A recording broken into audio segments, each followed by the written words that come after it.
to where? I go to where? If before your working place, you come to the mail. Yeah, I'm from to my working area to Clarence to now go to the mail. To go steal now. No, I'm not go steal. I'm not go steal. I mean, I go to yeah. How you question me? The thing you want for me to explain for you to understand. Then still questioning me, doubling the question. How will be the talk clear? Okay, let's go now. I beg you, sorry. I say. When they call you in there now. When they make me in there. Yeah. He asked me, say, how many of you are working to the area? I say, we are 3. You told the message you're 3. Yeah. So he said, I want to give you tea to carry to the message you want to give you what? Tea. How milk tea? How milk tea? Oh, milk tea? Yeah. For you to drink? With bread. The bread. 3 pieces of real bread.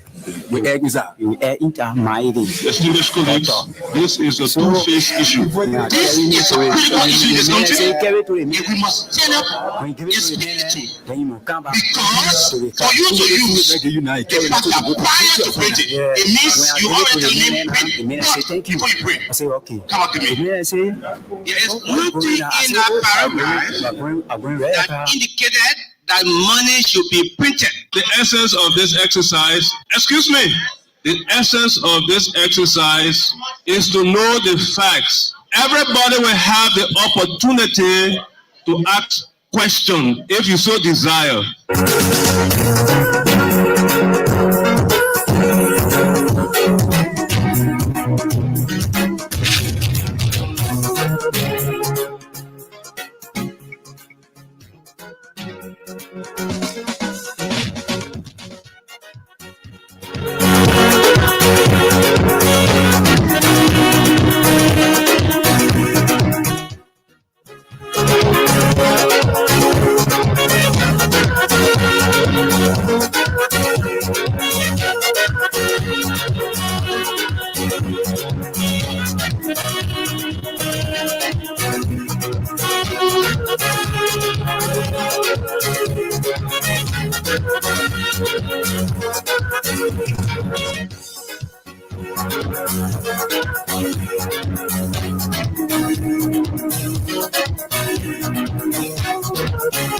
But before you pray, come up to me. There is nothing in that paragraph that indicated that money should be printed. The essence of this exercise, the essence of this exercise is to know the facts. Everybody will have the opportunity to ask questions if you so desire.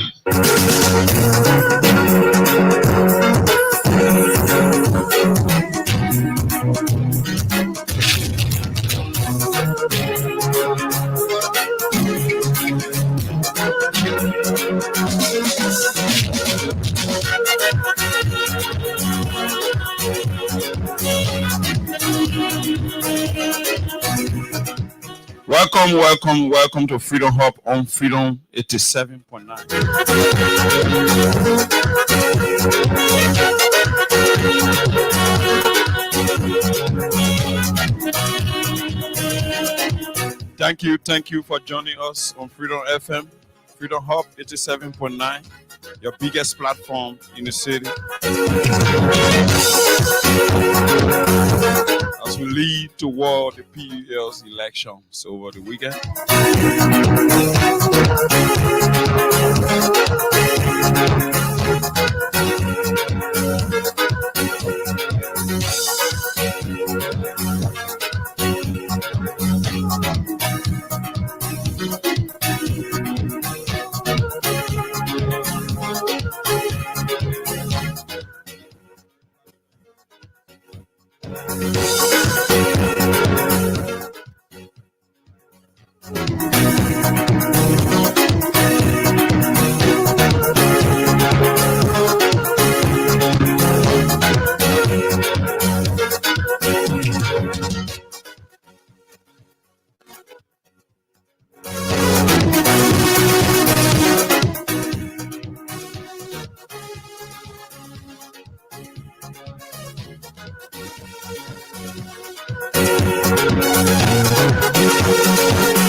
While we hope a free, fair, and transparent elections,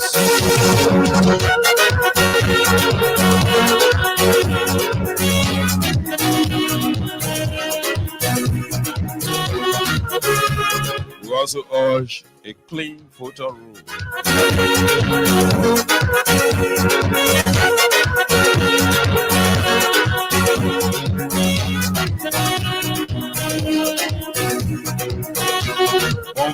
Bon voyage to legitimate voters.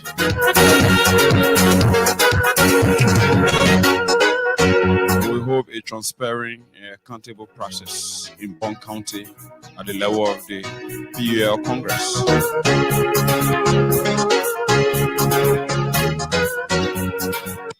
That indicated that money should be printed. The essence of this exercise, the essence of this exercise is to know the facts. Everybody will have the opportunity to ask questions if you so desire. So, on the first segment, we will be drilling you through legislative proceedings so that you be abreast with happenings at the legislature.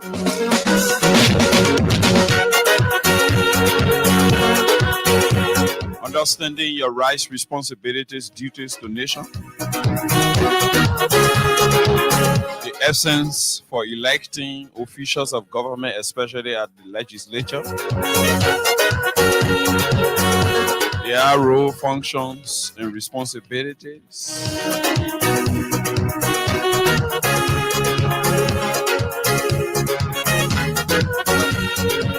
And understanding what they owe you as lawmakers.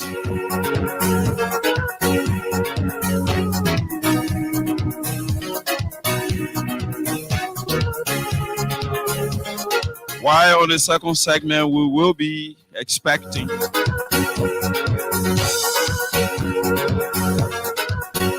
two prolific intellectual gladiators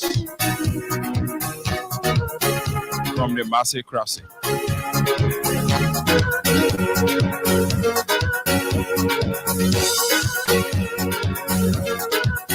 The young colleagues who will be appearing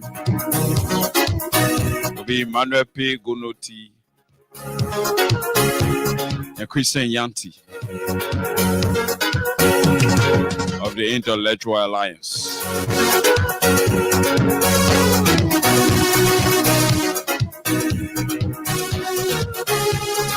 Thanks for following the platform. Keep following from Mondays to Fridays. This is Freedom Hub on Freedom FM 87.9. Your favorite dial and the biggest platform in the Republic of Liberia. Spans across the entire country. In Maryland, in Batigen, in Bokonjiri, in Wasanga, there all the way in Jiritabo and Barrican.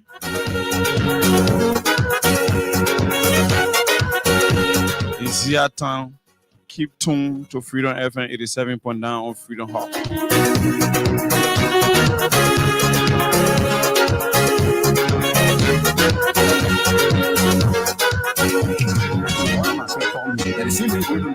Same man. They say one for you to go steal. No, yeah. So when I go to the man, he say clean the car. Then they are two now. In a jeep. In a G. Then they are two. A big jeep. Yeah. That one. Black BG. Photo G. Photo jeep. Yeah. So when I clean the car now, Air condition all inside. no. Papa, you can't wait for me to spin. I'll leave the water now. You can judge people. I just asking you questions, sorry. So you can judge. People like you can't hear. No, I'm a journalist. I beg you, sorry. The way you talk in the question, I say when I move from here, I'll free. This is Freedom Hub on Freedom FM 87.9. You said one talk again. I wanted to keep following. To you, but you double in the question. Hi, not looking. Hi, you looking. Hi, looking. Then you want force another more word there again. Why not be looking to the top? I'm not going to again.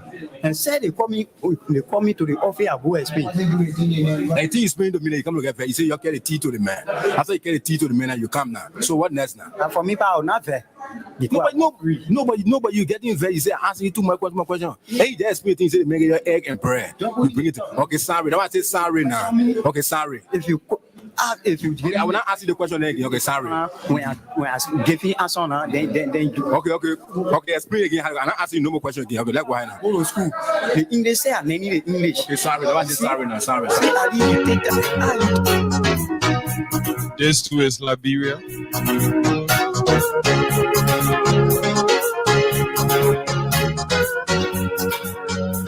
Hope we change our minds and attitude.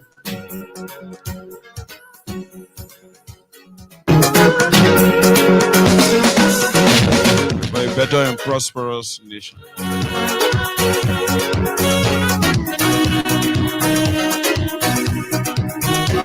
We will take a short break to be back on Freedom Hub 87.9 Freedom FM, your favorite dial.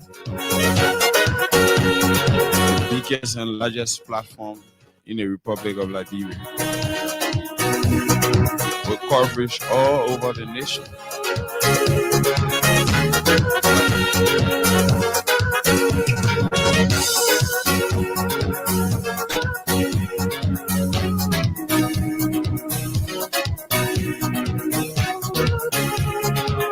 Critical issue in this country, and we must stand up and speak the truth.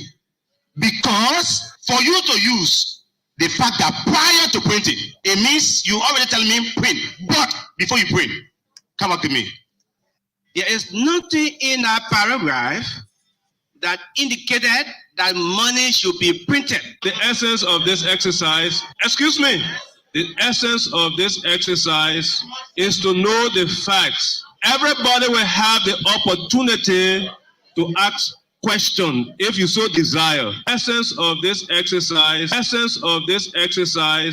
is to know the facts. Everybody will have the opportunity to ask questions if you so desire. Essence of this exercise is to know the facts. Everybody will have the opportunity to ask questions if you so desire. Essence of this exercise is to know the facts. Everybody will have the opportunity to ask questions if you so desire. This is Junkies Morris on your regular Friday edition of the Freedom Hub.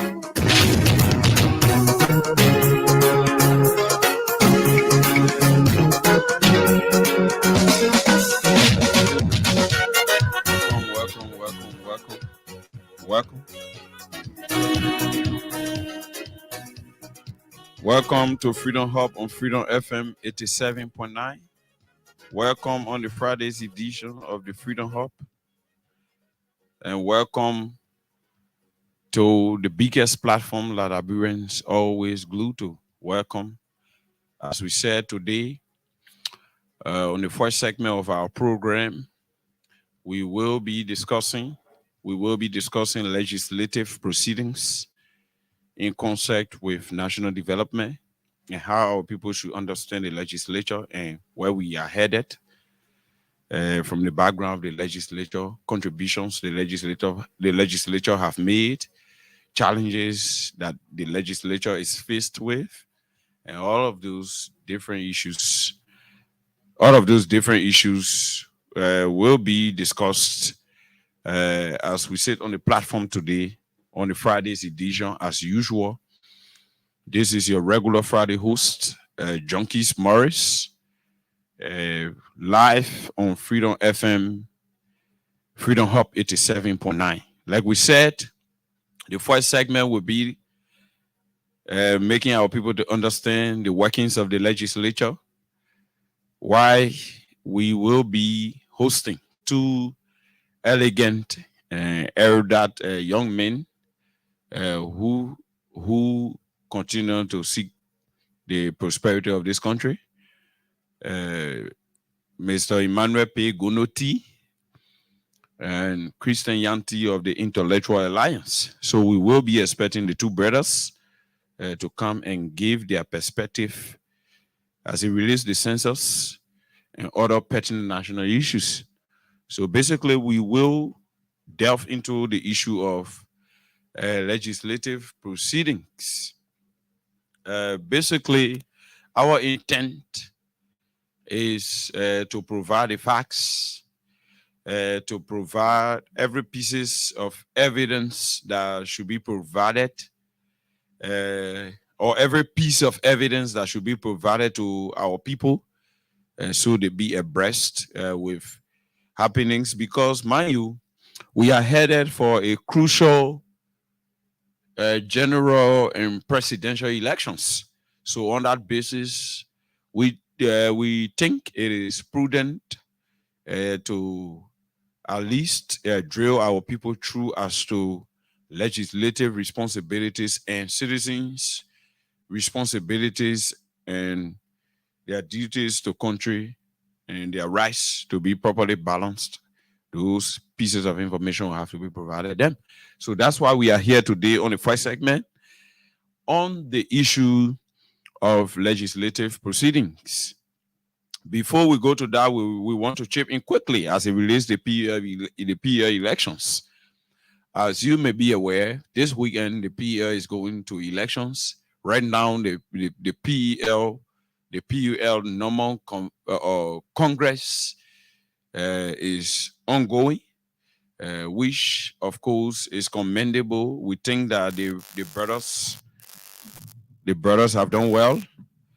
The sisters have done well in making sure that the PEL's elections is successful, in making sure that the democratic tendency that relies on the President of the Republic of Liberia, especially that the President consists of all of those persons who are all supposed to be the watchdog of our country, as how the country proceeds for the betterment of tomorrow, generation to come, and so forth.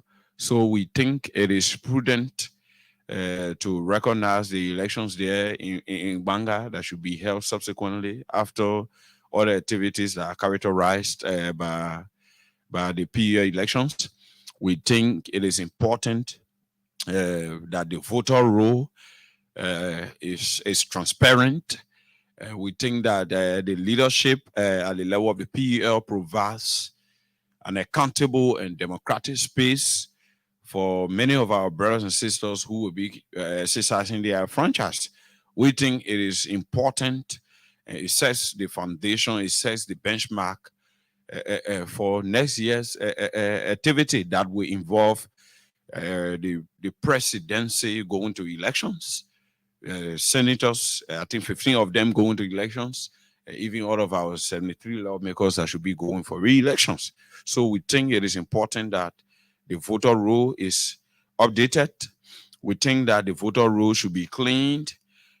People who are not members of the PEL like me, I'm just joining the media. I am not a full-fledged member of the PEL, so I cannot go to Banga to cast my vote. That would be fraudulent. That would be against my core ethics as a practicing journalist. To do that when I'm just entering the field and go to vote in elections that should capture legitimate voters. So these are things that we will continuously plead with the then, let's say the present leadership to put in place so that we don't have chaos at the level of the PEL election. Because mind you, if the PEL cannot conclude a democratic process peaceably, if the PEL cannot have a logical conclusion on any democratic process, it means the PEL will lack the standing to criticize any other or miss proceedings, anything that will not be in the interest of the Liberian people next year when it will be a general and presidential elections.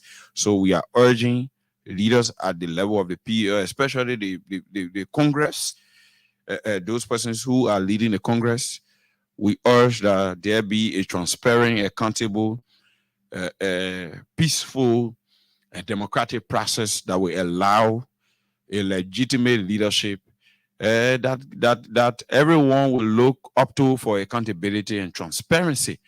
Because mind you, if the leadership will be voted for with a fraudulent voter roll, there will be issues. If there will be a new leadership, regardless of the outgoing leadership, macro managing whatsoever process, which is eminent, or which is something that is pervasive in African politics, even at the level of the journalistic fee, we think that legitimacy is of importance. So when legitimacy will have to be attached to whoever become the president, vice president, and who be whatsoever position, secretary, and you can name them, legitimacy will be the hallmark.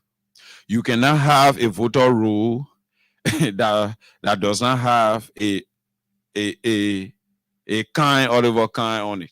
You cannot have a voter roll that does not have an Alexas Vanja Colley on it. You cannot have a voter roll that excludes an Austin Power.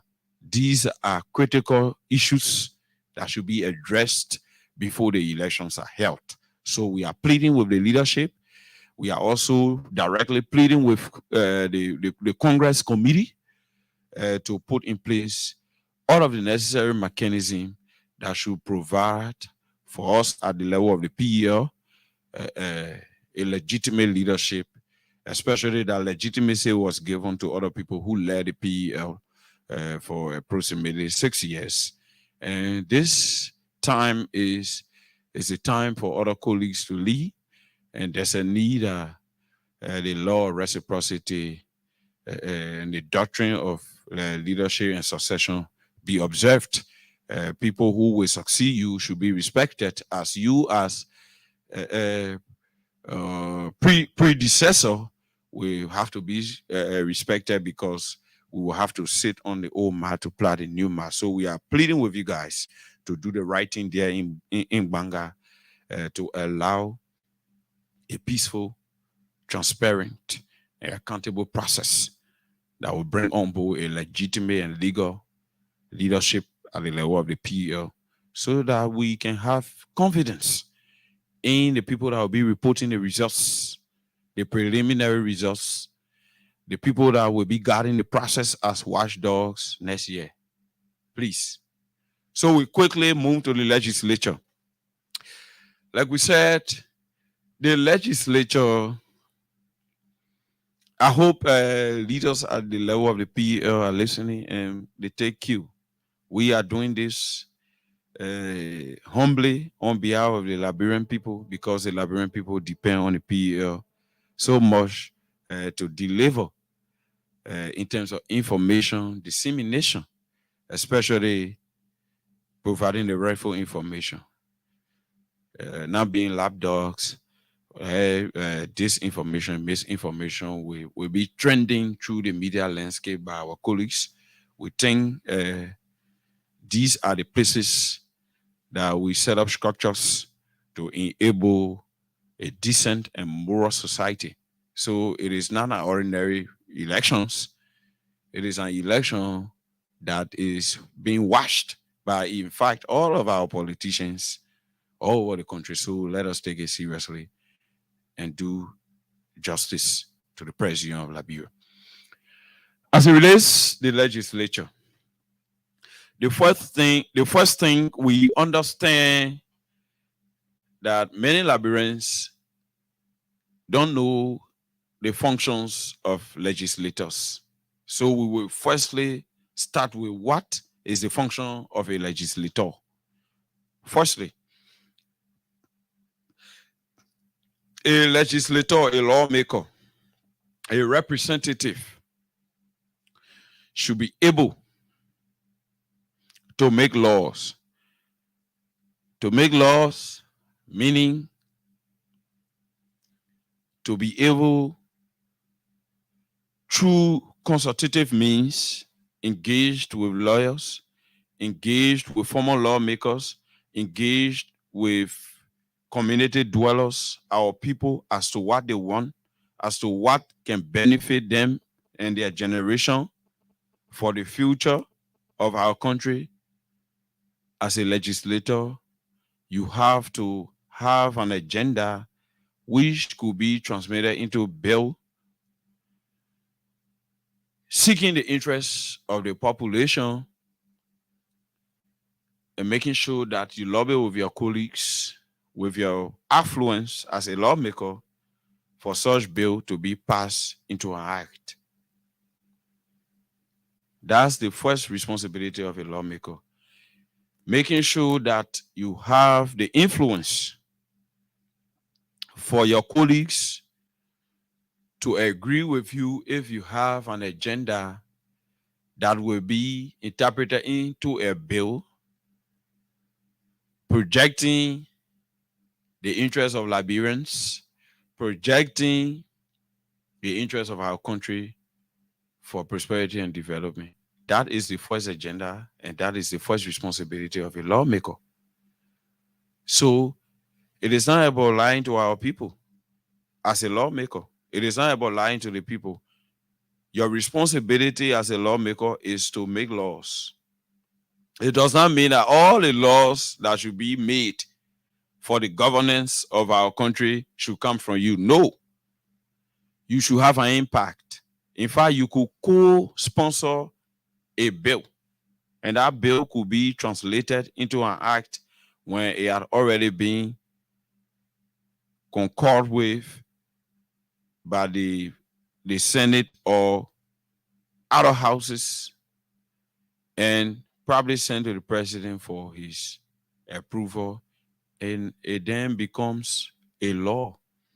So those are responsibilities that every lawmaker should take seriously. Excuse me. Those are responsibilities that every lawmaker should take very seriously as it relates to pursuing a bill that is in the interest of the Liberian people. I give you an example. A bill was pursued ever since. Some lawmakers, they downplayed when we brought in the 54th legislature. They fought her through the leadership of Speaker Chambers and the support from especially Representative Thomas Alexander Ogoshua, who was very, very much tough on this particular act that we are expected to be passed into law, especially when the president approves it and it is printed into handbill. The issue of the anti-drug law. The law that we see to it that our brothers and sisters that are involved with the issue of taking drugs, our brothers and sisters that are on a daily basis joining the other brothers and sisters who they see nothing coming from out of them, nothing coming from their lives. Their lives are not benefiting Liberia, but they still living their parents' homes. They still living in the austere buildings. They still living their compounds.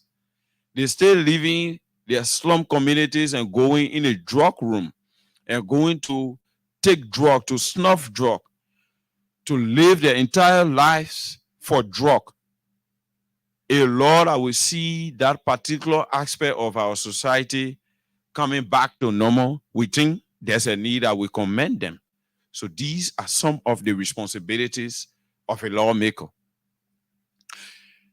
The issue of pursuing these things that will change the lives of our people.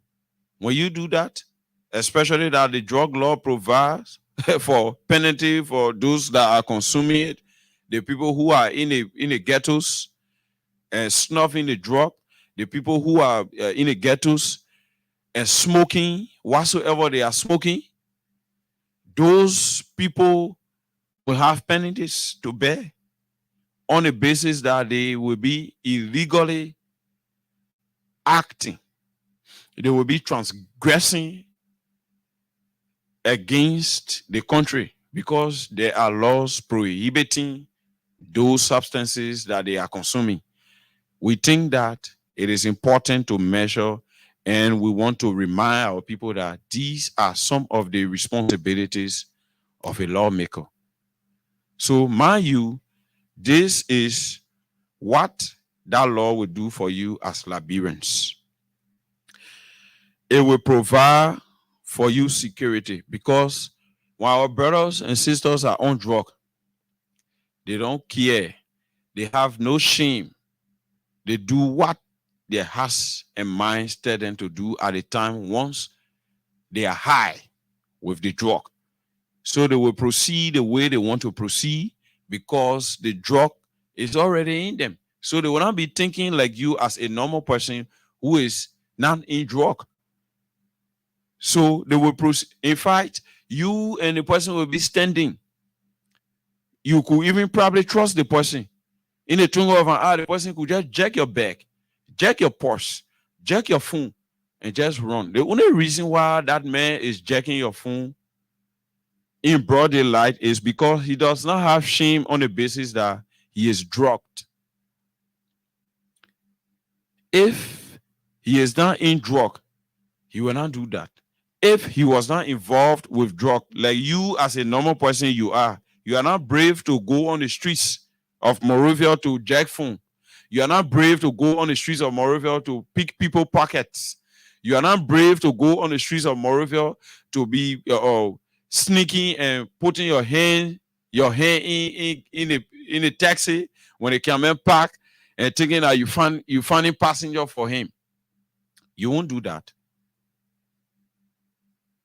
You won't do that because you are not drugged, but the man is drugged. The man is drugged. He's high. He's not even thinking about you. To the extent that the man will come from the Ulster building, he used to take about 3 times.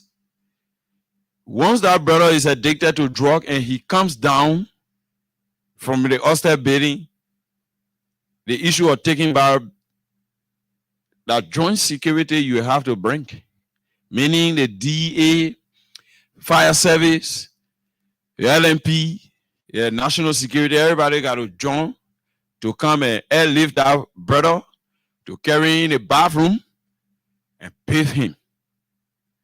That's how the issue of drug had been killing our society, and this particular issue had been ignored.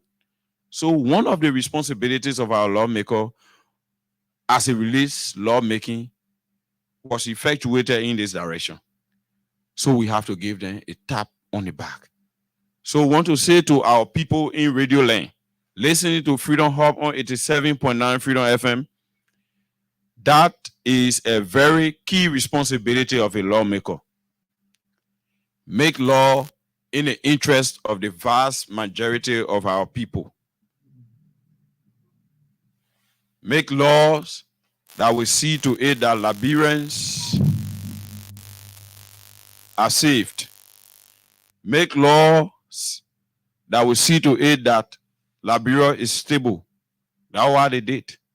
And that was on their, let's say, their legislative responsibility as the individuals to make laws on behalf of the country according to our Constitution, Article 34. I think it should be R or J of the Liberian Constitution that provides for the legislature to make all other laws that should provide for the governance of our country. So it's commendable to make a law that will curb drug trafficking, to make a law that will curb drug intake. Because mind you, with the tough law on the people that will be trafficking drug, that will be bringing drug in the country, like recently we all saw the NSA arresting a voluminous, when the people say voluminous, it means a huge number or huge amount of drug. More than $100 million drug, USD. Well, Liberia said small to consume all that number of drug. They were carrying it to other countries and other places. The NSA, through the leadership at the level of the NSA. under the leadership of President Weah, they arrested that drug. When we had before drug being arrested in presidential convoy, when we had before the people catching opium under the seat of drivers that are driving in the convoy of the president then. But now under George Weah, the president who is leading now, under 5 years, the people arrested, they've arrested more than 100 million drugs that are supposed to spoil thousands and millions of our young people around here. Because many of the young brothers don't understand.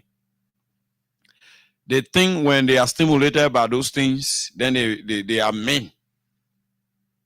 So the only thing is to curb it. Because our mothers, our fathers, let's be honest, they are doing well. They are playing a role. Because to pay 34,000, 40,000, 50,000 for your child to go to school, it means that you get time for your child. It means that you are not abandoning your child. But the people can pay all of such amounts to different schools for their children to learn, for their children to go to school. Some of them will be involved with even beating on them so that they be strengthened. Some of them will be involved with a lot of things that will strengthen their behavior so they become good citizens and responsible citizens. They still go way well. Some of them are mind and power living. Some of them, they were living in austere buildings. They still come down to do unorthodox things. They're taking in drugs. So that was a landmark proceeding on the part of the legislature, because that is one of their cardinal responsibility as it relates to lawmaking that will affect the lives of all of our people as Liberians positively. So we gave them a tap on the back. Another responsibility of our lawmakers is the issue of representation. Representation. How do you represent your people as a lawmaker? You as a lawmaker, you represent your people by speaking on their behalf. You as a lawmaker, you represent your people by writing plenary in their interest. Writing plenary could be writing plenary to enact the drug law like it was done by a lawmaker that wrote plenary for that to be placed on the floor, debated, sent to committee rooms, scrutinized, and results come out. And today we have concurrence and just waiting on the president's signature when he returns. So representation. If, for instance, you are a lawmaker in district number 7, if you are a lawmaker in district number 7, you are aware that there are many Zokos. I'm sorry for my language. You are aware that there are many disadvantaged young people in the streets. There are different things that you can pour for to uplift their lives. You could pour for the issue of writing plenary or writing the leadership in making sure that budgetary allotment for such environment is increased, because once there is budgetary allotment for that environment, that will be good enough for the transformation of that sector can be transformed. Even though everybody in that sector will not change at the same time, but once attention is paid in a particular environment, there will be some positive news coming from that direction. So if you were a representative from a particular concession area, you have to put that concession company feet to the fire in making sure that they provide the needed opportunity for your people. Not on the basis of getting re-elected, but on the basis of what is the law. Because before a concession company comes to the country, before a concession company operates within the confines of our territorial boundaries. They have to honor Article 57. You are aware, as Liberians, with a few of us that are not aware, Article 7 of the Liberian Constitution, it provides for the president to conduct the foreign affairs of our country. So on that basis, the president, since he appoints the National Bureau of Concession person, he appoints the National Investment Commission person, and all of those people that should be, including the foreign minister, that should be out there lobbying for foreign support and other businesses to come and impact the lives of our people, improve their lives through business opportunities. We think in our mind, our people will need to be aware that after the president do all of those things, it is left with the legislature to ratify and make those companies to function in our country. And how do they do that? If they come to an agreement, if they sign a particular document that they who the BB government official call concession agreement, if they sign those documents, they commit the concessionaires, the people who come from Turkey, the people who come from Germany, America, France to come and do business here, they commit them to that document. If the document says that S, Y, and Z company should go to Maryland County and open a sugarcane factory there, provide a hospital, provide school for our brothers and sisters there to attend school, the people who will be working with the company so that they have the opportunity for the children to attend school within that same arena, they will be effective to work for the company. They will be proficient to deliver on behalf of the company, and the company will make profit. So those are the responsibilities of our leaders, especially as representatives, senators, or legislators. So the whole concessionaires feed to the fire. The whole other public institution feed to the fire like they would do to the private institution. In fact, those that will come from out. The whole everyone feed to the fire and provide legislative guidance, because Article 2 of the Liberian Constitution is very clear in terms of what they should have jurisdiction on. The legislature have that authority to monitor and represent the Liberian people in terms of who be institution that will be functioning in the territorial confines of our country. Whether you are a private institution, you are a civil society institution, you are a journalist, you are a karate man, you are a footballer, you are a musician. Because, mind you, all of those things that you are doing, you are operating in Liberia when, in fact, Article 27B of the Liberian Constitution provides for positive Liberian culture and traditions to be observed. It means that even if you are a musician, the government will have to provide the opportunity or the enabling climate for our children to follow moral. Now, because you are a musician, maybe somebody there doing something subversive in the Western world, then since you are a musician and you want to compare yourself with such person, forgetting to know that the laws of our country provides for 1 year imprisonment for the issue of propaganda of gayism and lesbianism, which is same sex, then you as a musician, you ply your hair, you do yourself a woman and other things. Those are against our constitution. Those are things that we are aware are against the constitution, and they should not flourish in this country because there is a constitutional guardians to those attitudes. So as you will be a musician, you have to have limits because there are laws here in Liberia. In the United States of America, the opportunity is given for everybody to be free and do what they want to do. It is based on constitutional principle. But at the same time, in the United States of America, you can do certain things, but you can do certain things.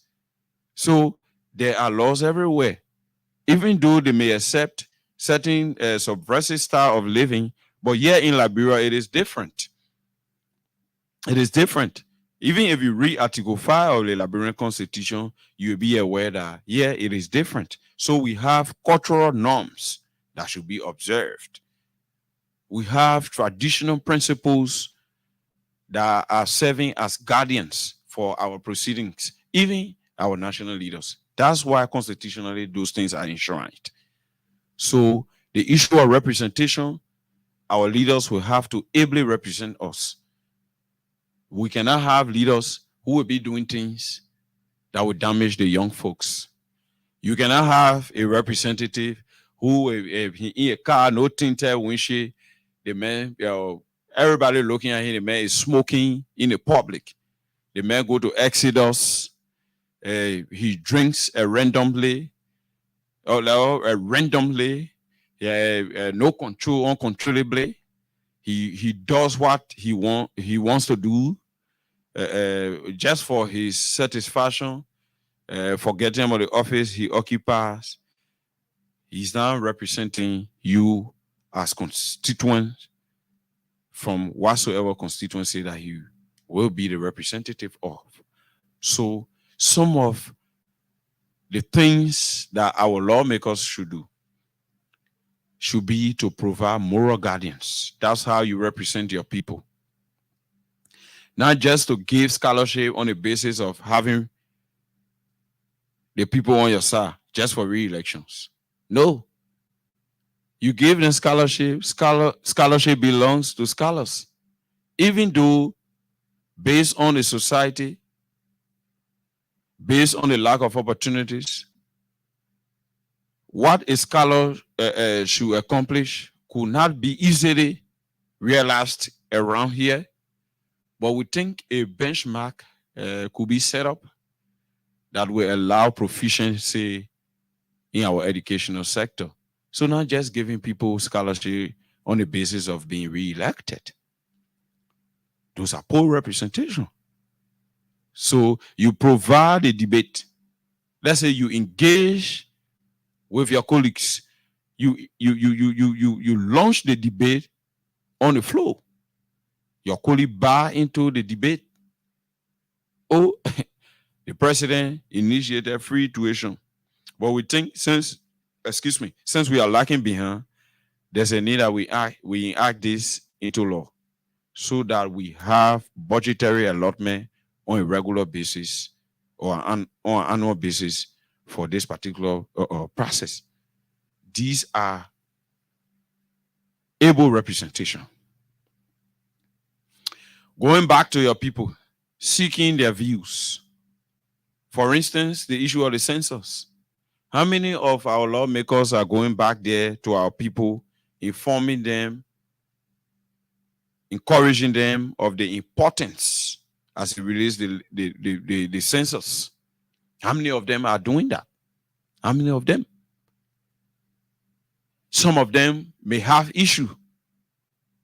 The issues that they have will be the only debate they will raise.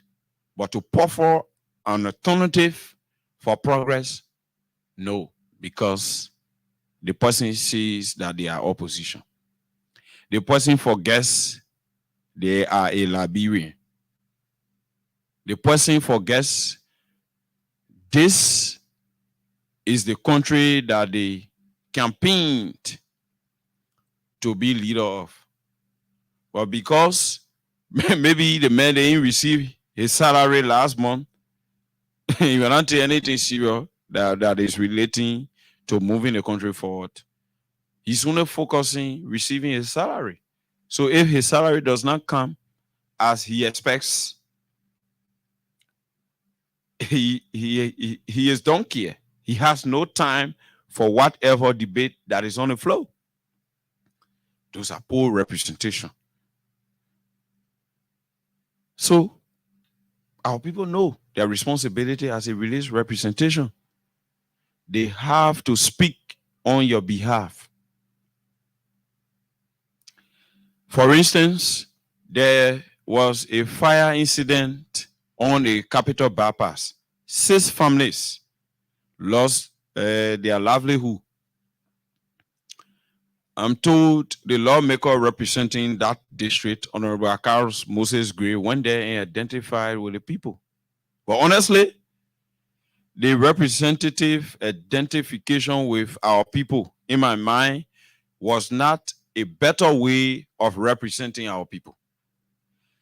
Giving, in fact, if he would have given 10,000 USD, 100,000 USD, in my mind, it was not the better way to represent our people and to go and identify our people. Our people need dignity. These are the same people that next year will be around. We will leave from our bourgeois postures and we'll be around them. We'll be mending fences. So we have to dignify them. 6 persons, let's say 6 family heads, $600, $100 each. $100 can even buy one of the children belonging. No, we can't do that. We have to dignify our people. So I would have recommended to the representative, Honorable Akaros Moses Gray, to seek the bigger platform for our people to be helped. You as a lawmaker, your role is to speak on behalf of your people, represent your people. What you did there is not enough. You do not have the financial wherewithal to take our people out of what they experienced about a week and a half ago. No, you do not have the financial capacity. So you pour forth that debate, since the issue of disaster management is already mitigated in terms of establishing an agency responsible for that. You pour forth that debate as a flow filter, and that debate be channeled through the executive, so our people have a proper redress. Honorable Gray will even call on the platform and agree with me that it is not possible, it is not prudent, it is not wise to give our people $600, $100 for each family here, $100 for each family here, when we know that our people lost a lot of things. In fact, this particular family, there was somebody there who was having a restaurant, running a restaurant. Do you know what was lost? 600 could not even settle that restaurant arrangement. Not talking about the family.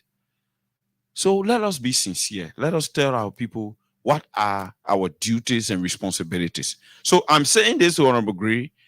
He did not do by going to identify our people. But if Honorable Gray would have placed himself in a position of forgetting handout and buffering that debate on the national stage with the number of persons that are displaced, the number of persons that are being helped with trousers, skies, lappers to tie, because nothing they were able to take from the place that got burned, then it means that Honorable Gray is representing his district ably and responsibly. So, all due respect, I urge Honorable Gray in that direction, as we're speaking on the issue of representation, to do much more to provide dignity to our people, to acquire our people respect. Because Honorable Gray himself understands that the $600 could not even settle a single family in that household. So they should go outside the box and represent our people well. So these are some of the better representation that we can provide for our people as lawmakers, whether senator or representative. Our people need to know these things. You as lawmakers, you know them. But since you feel that our people are limited and you don't have the time to provide for them the necessary education so that they transition from that backwardness and antiquity to the level of modernity in the contemporary world, you want them to be kept down there so you continuously use them. We think that there's a time that we leave that stage and transition to the level of progressivity. There is a need that we take our minds to the future and forget about today. Because many of us who are representatives, who are ministers, we didn't even have it to eat. We didn't have it to eat. It is because of opportunity today we got surplus. It is because of opportunity today we are captured. So now because you are captured, the next man is not captured. It means that the other people that went Harvard University, saying you director or maybe you minister, you more than that. No, it is an opportunity given you based on the time and circumstance. So we pray that you people work in accordance with better representation. It's important. So I just use Honorable Gray as an example, since I'm aware of unfoldings in his district, that in my mind he would have even scored a huge political point. Howbeit, he's doing well, and we urge him to continuously do well for our people. But these are things that we do and forget about how the people think. Let's educate the people.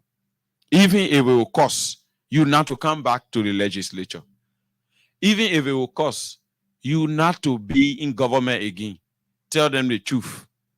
When you do that, posterity will judge you well. History will not judge you harshly. Today, people can be invoking Genghis Khan and the Down Dumper and other people. Things that were done in the past haunted them. So we urge our brothers and sisters that are ahead of us, who have the opportunity to do their best in the interest of our country and better represent our people, so that their interest be sought in a rightful direction for nation building. We come to the last function, at which time we'll quickly take us to usher in our guest. We come to the last function of a lawmaker or lawmakers. That is oversight. This is the greatest function of a lawmaker. This is where a lawmaker should function to benefit you as citizen. For instance, if you see or you hear the legislature plenary endorsing or plenary concurring with a particular lawmaker that wrote the plenary for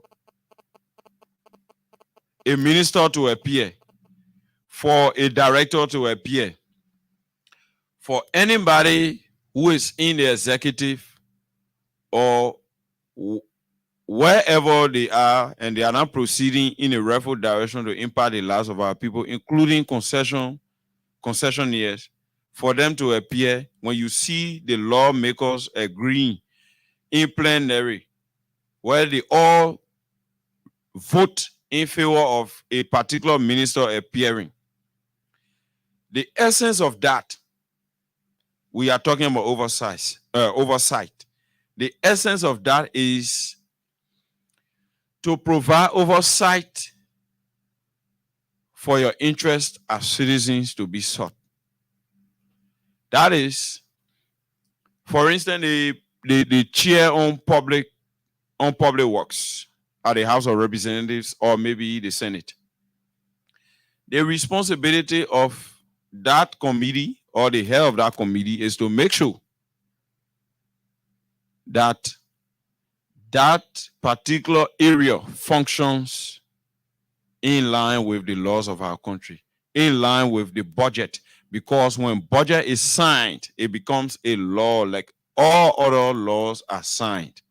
So that committee should be responsible to provide oversight that, oh, Mr. X, Y, and Z ministry, we as lawmakers, we in plenary provided for you Mr. S, Y, and Z director or managing director or director general minister, we provided for your entity $2 million. The $2 million we provided for your entity, we said 500,000 should be there for recurring expenditure. That is to provide for remuneration. Remuneration means to our people out there, all your benefit, the scratch card and what they can get, the gasly and the 20% LD and the 80% USD salary, all those things. Your DSA, your travel allowance, all those different monies that are allotted for your upkeep are called remunerations. So monies that are provided for remuneration should be given to the people who should be paid. So it means you as plenary, you as the legislature, from the Senate to the House of Representatives, you've already passed a particular law, meaning you passed a budget that, in a budget, this is a law that says XYZ entity should this year use $5 million and 500,000 for recurrent expenditure, and the other one for all the other expenses. Recurrent expenditure, it means nobody's ought to be protesting at that ministry. You got to be innovative. You yourself, the same way the lawmakers provide oversight, you yourself, you know that they will provide oversight responsibility on you by calling you to give a clue as to where the country is headed in your sector at the level of your ministry or your department. So you will have to go to the legislature. You have to report to the legislature. So you got to make sure people working under you must report so that you have a comprehensive report to present to the legislature, or when there's time for the PAC, which is the Public Accounts Committee, to drill you through as the committee, or let's say as the ministry responsible for X, Y, and Z. A certain money was allotted for your functions during the entire year, and whatsoever that should be provided as detailed information as to how you use the money. If you are an entity that receive income on behalf of government, like the state enterprises, the LPRC, NPA, you gave account of monies that were received on behalf of government through your entity. So these are some of the things that our lawmakers are supposed to take into consideration, and these are some of the major responsibilities that they have. And many of our people don't know. They think that when Junkie Morris will give birth tomorrow, then he go to Senator Sir Joseph, Senator my woman give birth, no trouble, Senator no baby close. When Junkie Morris is sick, then even though he's working, he's making $1 or $2, but he still wants to go to a lawmaker to take that responsibility, because in his mind, since that man was voted for by Junkie Morris, that man should be responsible to take him to hospital. Amen. Amen. Amen. So we have 45,000 persons in the district. So Junkie Morris will take all 45,000 persons to hospital. Will Junkie Morris buy top for 45,000 persons, baby top?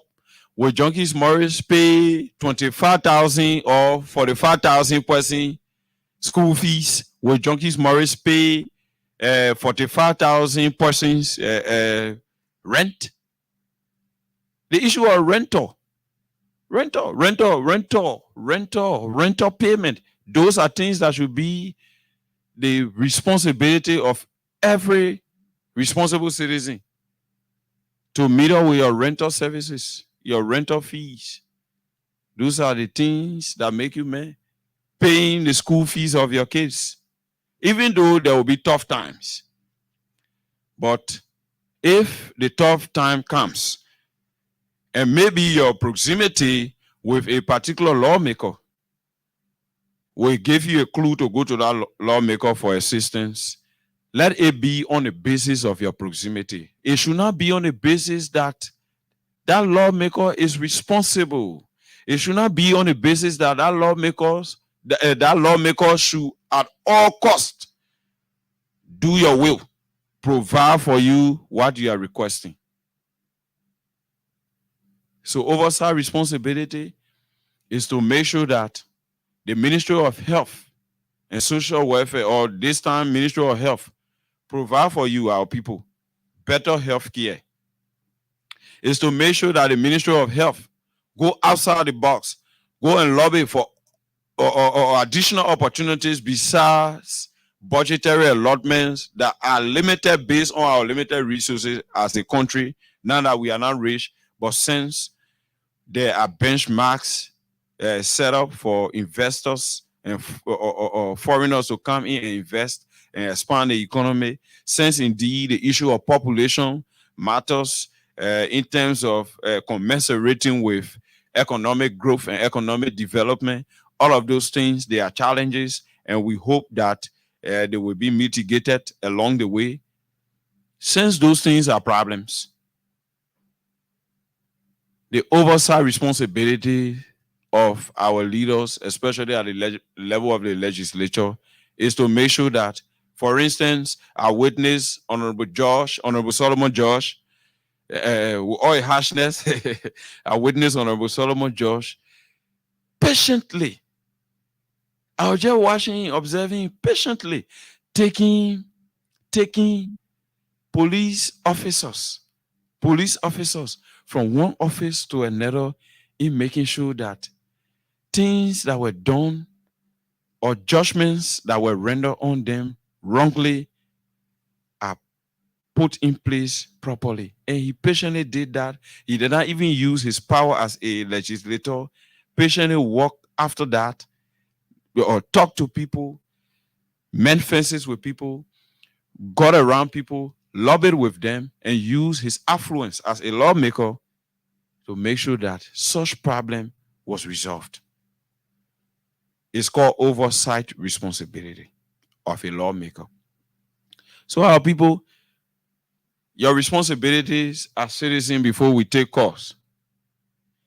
Your responsibilities as citizens, you as citizens, you have to firstly respect leadership. In Liberia, in dominance are Christians and Muslims. And I'm very sure, under the doctrine of monotheism, the three religions that follow one God, the Christian religion, Islamic religion, and the Judaism religion, or the Jews, these three religions that follow monotheism, these principles are principles that are enshrined in our normal day-to-day proceedings. So when you say you are a Christian and you're respecting a pastor, how will you be respecting a pastor? Then you can respect the president, who is the first man in the country, or the president, who is the first person in the country. Are you a true Christian? No. It means that you are fake. It means that while you are following, you are only showing up. You only want people to see you going to church. So we have a responsibility as citizens, just like our leaders. We have responsibilities as citizens, and those responsibilities should be properly balanced with our rights. You as a citizen, there can be a law stamping against drug. Then you as a citizen, maybe because you feel that your child in America, your child in Liberia, then right behind your window or right behind your kitchen, the people get a drug out. Then you protecting those people. You cooking for them. With a man who the dealer for the drug, if he comes because he has money, you forget him about the lives that are being damaged because he has money.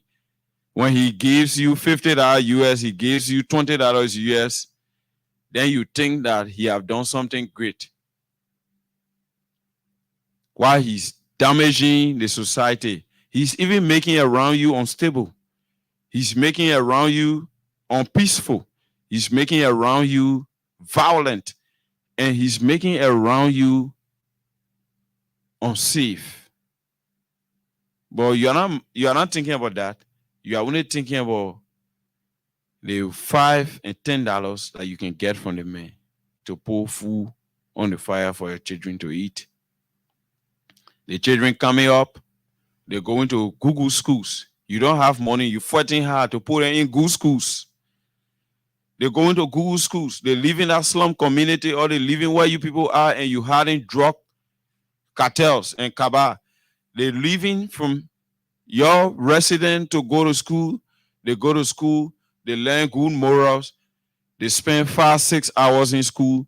The rest of the other time they spend at home, and they come back in the community, and they meet right behind the same kitchen, the drug cartel, trading in drug, doing business with people who in fact sitting right there and taking in drug. And the kid feels that his mother or father indulges the issue of drug intake because on a daily basis, his mother is cooking for the people who taking drug, and including the people who selling the drug, thinking only on the money, the $20 they're giving her. Then she forget about the future of those kids. Not all of them will go that route. But most of them, in most cases, 75 to 80% of them will pretend and go different places, do drug, and come back home and act as if they are not taking drug. Because, as a matter of fact, you, the mother, the father, you're right there. You're acting that you're giving them good trainings. You're acting that you're giving them good morals. But they're seeing you people indulged with people that are taking in drug, and you people are facilitating them, and they feel that it is something good that they themselves can be engaged with. That's how our young brothers and sisters are supporting. So our mothers and fathers, our people, we have a responsibility to nation building. We have a responsibility to change this country around for the better. Everything should not be on government. If you as a family person, if you as a community dweller cannot bring up your family in the right way, that should be a moral guardians to other family members, to other young people who are coming up in the community, how do you raise your voice? How do you change the lives of other people? So you first have to start from your home. You have to start from your home. Hey, that Baba, I want you. Hey, that get behind you. Hey, our party. No, that's not the way it should go. Because there is tomorrow. In fact, it was because of the war today we have many of the brothers that you people can call Zogo, enfranchised, because I would say that they are disenfranchised, or maybe they missed out on opportunities, and they are disadvantaged brothers and sisters. Especially the fact that the war fought, and many of them were subjected to the war. So we are not talking against them. We pray for them to rehabilitate.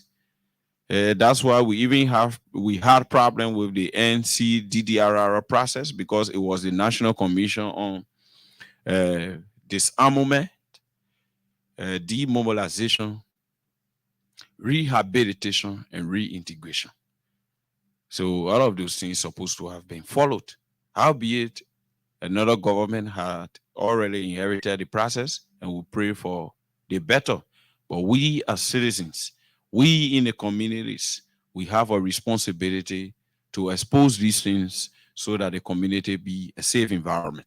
If you think that your child is not taking those substances that damaging the lives of other young people, and your child is around, you are trading in that transaction, and you think everything is okay, you are lying to yourself. you have a responsibility to protect the future of the child. You have a responsibility to protect the future of our country. You have a responsibility to protect the environment. Protecting the environment, safety. You know, when you have a lot of drug persons, the issue of outlaw activities will be pervasive. You know, when you have a lot of drug intaker, the issue of crimes will be on a rampage, for which here on our platform on Freedom FM, especially on Freedom Hub, we stamp against crimes.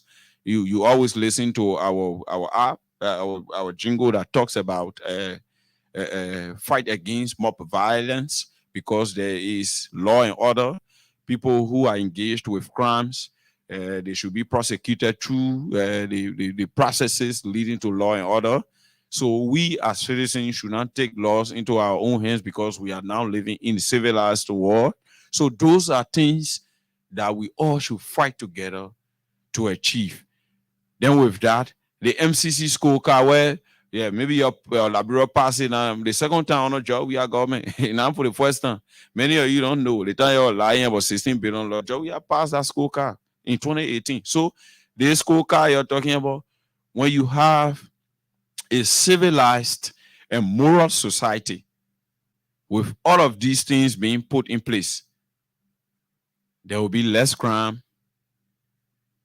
there will be less insecurity, there will be a more secure environment, there will be a stable country, our country will be peaceful, and we'll be comparing note with other countries. So we have a responsibility. So before I take calls, I will quickly want to speak to you, Liberians. Like we talk about our responsibility and the responsibility of our lawmakers, we should speak to that as we call in. We should speak to that directly, but quickly, maybe we could chip in as it relates to census. We want to remind you, the census is very important. The census provide for a demographic demarcation that will allow new representation, because there are other places that are underrepresented. When we say underrepresented, it means that some places the population too much. So you're sort of get extra lawmaker, but send the census not take place, you're not get extra lawmaker. You people need to give attention to the census so that it will allow you opportunity for donor partners to say, oh, but Liberia citizen, the people getting plenty. Oh, we used to send 5 million there. Okay, you know what? Yeah, let's send 25 million. Those are some of the importance of the census. Oh, in West Point, I thought they said I 45,000, but now they say West Point got 90,000. No, but there's a need. I would decongest West Point. We build new housing units. We do this, we do. These are some of the importance of the census. The census provide for you, Liberians, opportunities. The census got no negative effect on you. Forget all the political thing the people saying. Forget it. As patriotic Liberians, I expect many of our brothers, in fact, in the media landscape, to forget about the political thing and let us promote the census for our country to move forward. This is a process that is being postponed on numerous occasions. So we cannot have the process already being launched by the office of the president, then we undermine it as if it is a political thing. That is the same way the president projected or proposed that presidential term and representative terms, senatorial terms should be reduced. Our people on the basis of politics, they ignore. No. Keep politics out of the census. Promoting the census, participating in the census is a good thing for the progress of our nation, and it's a good thing for the human development of this country. So you, Manwata, in Soniwen, you enter Mami in Waterside or Water Street, you, Mansero, in Doe community in Gibraltar, once you are counted, once you allow your household to be counted, your household to be, I would say, map, it means you've already placed yourself in a developmental agenda of nation building. So we are begging every one of our people. This is not about politics. This is about the development of our country. Like I said when I was speaking, the issue of population matters. In fact, on Tuesday was World Population Day. The UNFPA observed World Population Day. And that day marked the world at 8 billion citizens or 8 billion inhabitants around the whole world. So mind you, since our census just started when the world already 8 billion, it means that once the census is concluded, there will be an addendum to the world's population that will capture you in terms of global developmental agenda. So Liberians, give heed to the census, pay your attention, be focused, give all of the necessary answers that are needed to be provided for the census to be transparent, accountable, smooth, and prosperous. It will be good for every one of us, and it will be good for nation building. So we want to say with this, we will quickly take few calls, and we transition to taking our brothers who should be speaking on several national issues to include the census. So we want to take few calls, placing your call on 0776 104 104, 0886 500 104, 0770 2970 16, and exclusively for our diaspora brothers and sisters, plus 231 86 500 104. Plus 231 86 500 104, 0776 104 104, 0886 500 104, 0770 2970 16. Those are the lines. Place your call in and you can have your say on the Freedom Hub. This is Junkies Morris, your regular Friday presenter. This caller on line 3. Welcome to the platform. Your name and where are you calling from? Yeah, thank you. Good evening. How you doing, my brother? By the grace of God, we are guided. Make your point. What's your name and where you are calling from? My name is Mohammed Asif, resident of District 17, Banjo to be Pacific. Hey, my brother, I want to thank you for the show, but let me tell you something. In the whole country, in the Republic of Liberia, we got only one representative. Only one representative. Who's our representative? The reason why I say who they got one representative, that representative is Honorable Abu Bana Kamara, representative of District number 15, Monserrato County. Abu Kamara, when right at the back of the house, 6 homes were destroyed.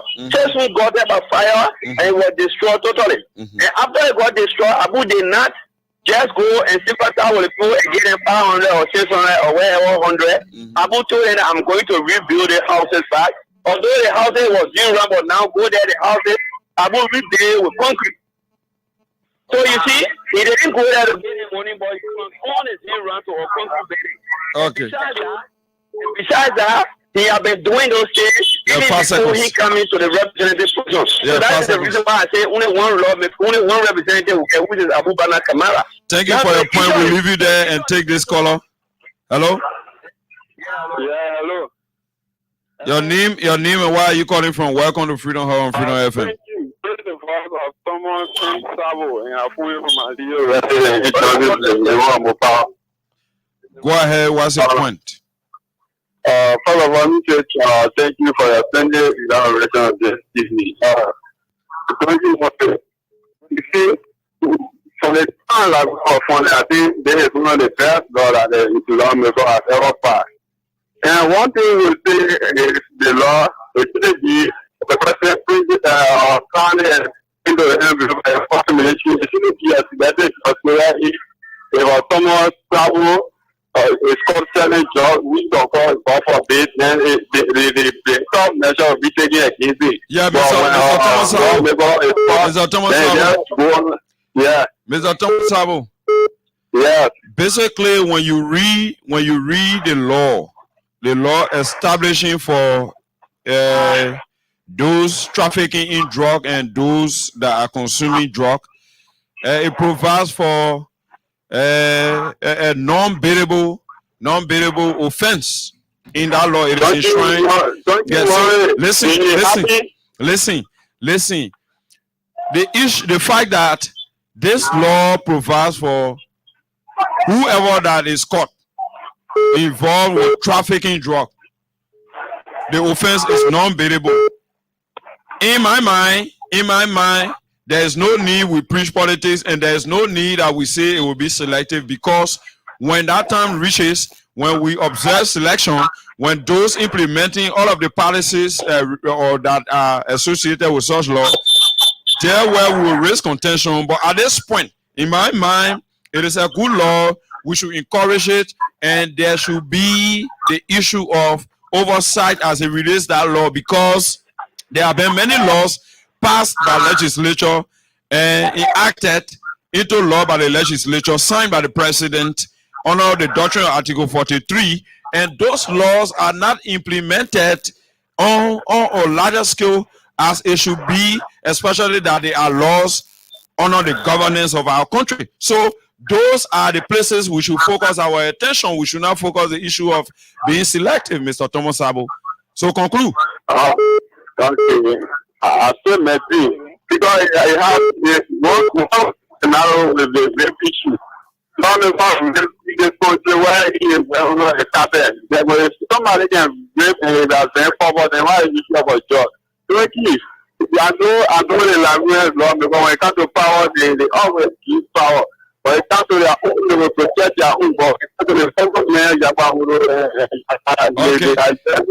Thank you. Let's take this call on line 3. Let's take this call on line 3. Thanks for your participation. Hello. Your name, calling from where? I call from the UN draft. Welcome to the platform. Yeah, let me appreciate this for your beautiful platform, and also let me appreciate the Freedom FM family by giving you the platform lead to educate our people when it comes to lawmaking and some responsibility of lawmaker. You know, my brother, I can remember a few days ago, some guys who said they want to worship Moses Akar Great Intention number 8. They were all capital FN. They were all capital FN talking all kind of crap. So I did not ask him. Yeah, straight to the point. To the point. Help me to need the 3 lawmaking. These guys are able to need that 3 lawmaking. That's why we are here. That's why I'm happy for you to come to the platform today. I hope they are listening to tomorrow when the commission will go up and get a message for the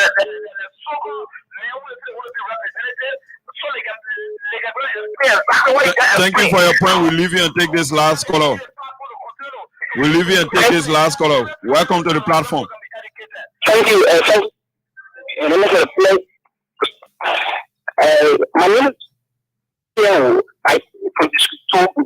You are breaking in. Make some adjustments. Yes. Yes, we start from when I call from Jacob Plan District 2. Go ahead. Make your point. Okay. Yeah, let me appreciate you for the elementary simple way of educating our people on the functions of a lawmaker. But yet, then people still want to buy into sentiments and I want to be honest to the analysis. I listened to one of the callers who said one of the best representatives in Gladys, I want to call him, because he ran for people's houses in that part of the district. Don't give credence to that. That was just propaganda. Well, straight to the point. Yeah, fine. So, I think this is going to be one of the unique program on this radio, because my people are not getting the understanding of the functions of a lawmaker. Now, it's not the lawmaker way to big rules and construct market law. Sure. You understand? Sure. There are systems, and the system should work for the people. Or you have legends are responsible for constructing housing units. The government through the should ensure that they give the adequate budget to that institutions to get all these functions. It is quite unfortunate. Conclude. Many of our people today, because Conclude. I've done this and I've done that. That is unfortunate, my people. That work them. You understand? It's to fight the management agency to get the competent of those funding are allocated to them. But right now, our people cannot get a simple elementary education. I think it is of recent, okay, but when it's on national scene, increase the national budget of exercise. Excuse me. Today, The essence of this exercise is to know the facts. Everybody Thank you. have the opportunity to act.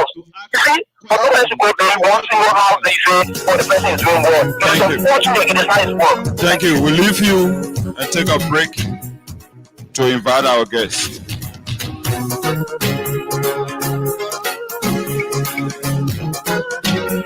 Welcome back to the platform. On the platform, we have Mr. Emmanuel P. Gonoti, a Propo defender and the head of the Intellectual Alliance, Mr. Christian Yanti. Welcome to the platform, comrades. Introduce yourself so the public know who's in studio.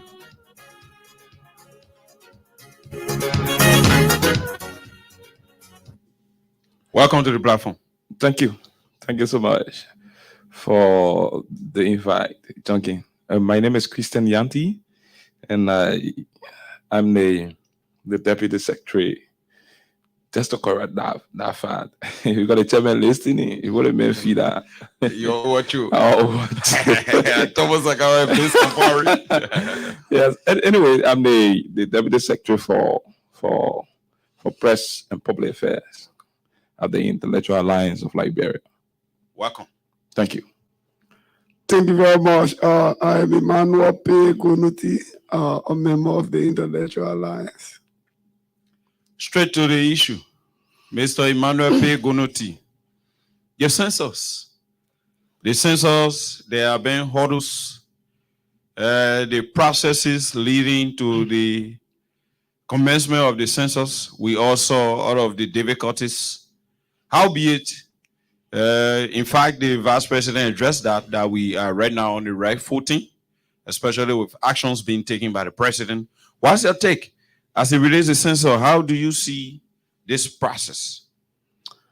Well, with respect to the census, I'd like to say very clearly that I firstly like to appreciate the President for the steps taken at the Legis.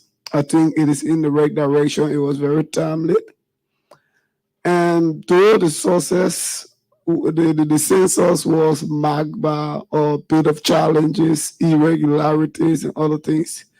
But from what we are seeing now is a clear indication that we are on course with the census. Because today in my community, I saw the enumerators, in the communities moving around, trying to take down the stars of people, asking them the necessary questions. And myself, as a leader in my community, I've been moving around talking to people to respond to the enumerators, as the issue of census is very important for the growth and development of our country.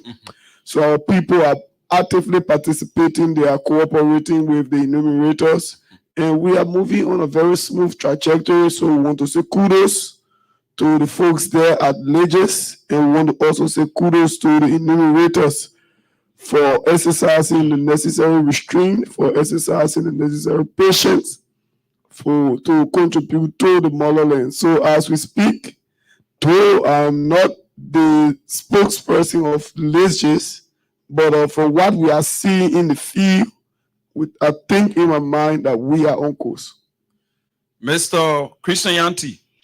Well, I want to take this from a perspective where there are challenges that Gonoti said, but let me give a pat on the back of the President. I want to appreciate the President for the decision taken by people, because we don't celebrate that those of whom now be given the authority to help the President in different capacity, because this is a boat, and this boat, there are different people who will sit in different sides so as to help leadership. That is the reason why Professor Lumumba will describe leadership, or will define leadership as the ability to identify experts and professionals in different areas and use their expertise to achieve what is in the interest of the ordinary masses of our people. So if President, we are taking leadership and place a particular person who should be an expert to a particular place, that means he put you there to help the leadership. The census begin on a footing that it was like something in a reverse gear, because you cannot have the modus operandi of an institution being betrayed, being injured, and being brutally murder. I mean, because if this person is the next in line to take the leadership, that person should be given the ability to take that leadership. But yet then, if you thought that in different areas, that means it brings a whole lot of different sides in which people would intend to undermine the essence of a nationalistic purpose. Okay. So right? meaning you are saying they set the basis for the people who think that oppositionism is the only way to go, and to continuously criticize and just bring down nations. So that's why you are trying to portray, right? No, criticism are necessary in democratic tendency. It is one of the key components of the democratic tenets. But we should be able to speak fairly to authority.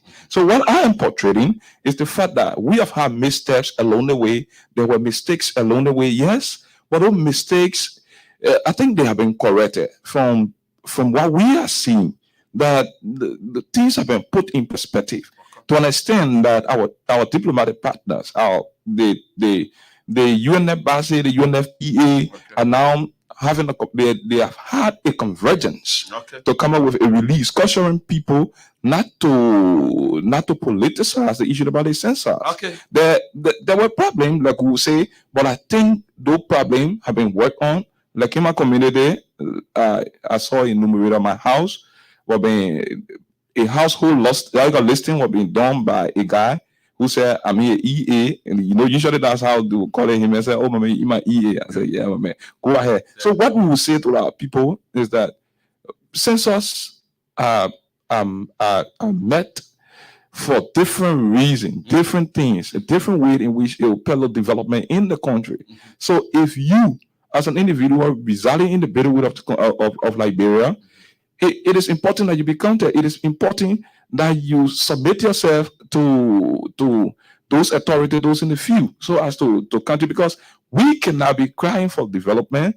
Then we will always approximate our population. We cannot be, because it is not only about knowing the amount of people in the country, right? But it is about counting knowing the amount of young people in the country as a matter of whole, knowing probably the amount of educated people in the country as a matter of whole. So we will say to our people that we encourage you. It is a national process. It is a patriotic process that we will encourage you to be a part of it. Stay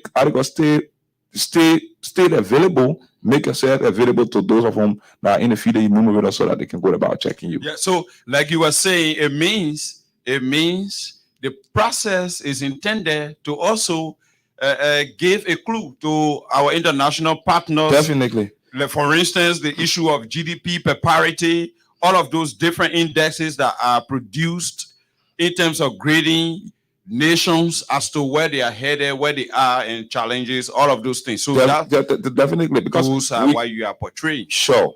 So we will not want to have a nation. Now every year we can Liberia approximately with 4.5 million people. Yeah. So even when development partners want to take a particular development to a county, they don't know how many people there. So if you won't carry the development that way, you don't know the amount of people that are there. Why if you carry something that will be lesser than the people, and then it is overused?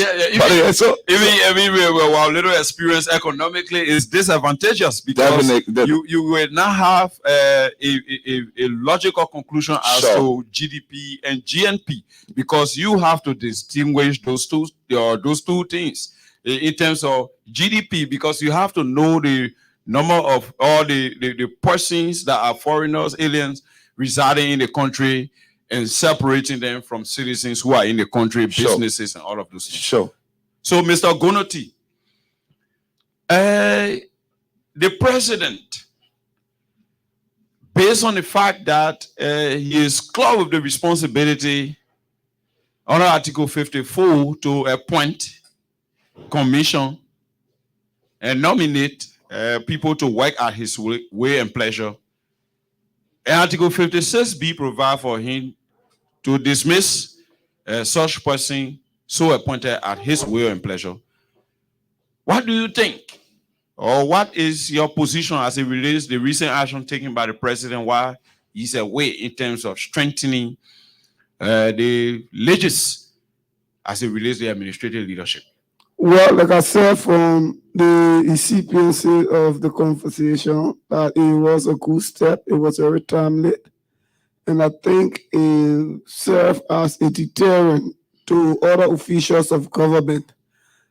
Like the issue of this dismissal, for me, I am one person who it is not my pleasure for anybody to lose their job. Mm-hmm.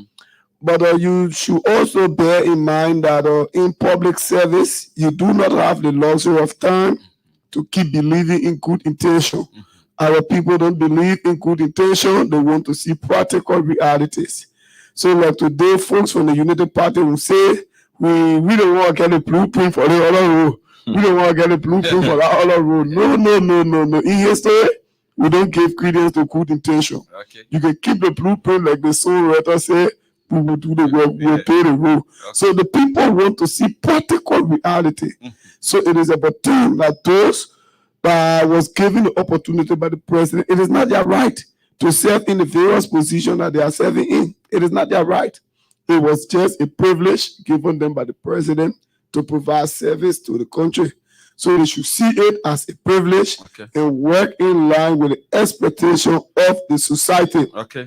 So if you will see public office as a place where you will go to amass wealth unto yourself at the detriment of the suffering masses, then we want to say you contradict the Popo agenda for prosperity and development, and we will consider you as a bad apple, and you need to be rooted up.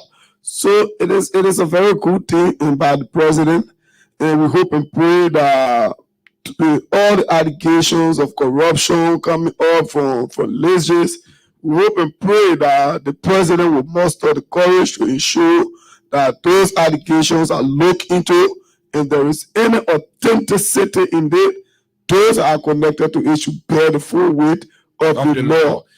Mr. Yanti, your president's action.